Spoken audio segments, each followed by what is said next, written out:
ଖଣିଜ ସମ୍ପଦ କେଉଁ ଶ୍ରେଣୀର ସମ୍ପଦର ଅନ୍ତର୍ଭୁକ୍ତ ଅଟେ? ନବୀକରଣ ଅଯୋଗ୍ୟ। ତେଜସ୍କ୍ରିୟ ଧାତୁ କେଉଁ ସମ୍ବନ୍ଧର ଅନ୍ତର୍ଭୁକ୍ତ ଅଟେ?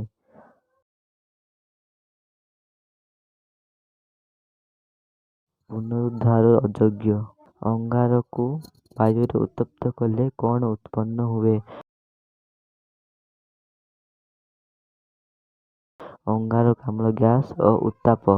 ମିଥେନ୍ ଓ ଇଥେନ୍ କେଉଁ ଶ୍ରେଣୀୟ ହାଇଡ୍ରୋକାର୍ବନ ଅନ୍ତର୍ଗତ?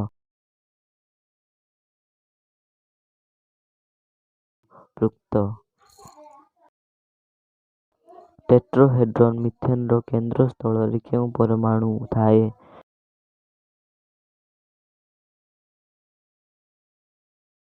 କାର୍ବନ।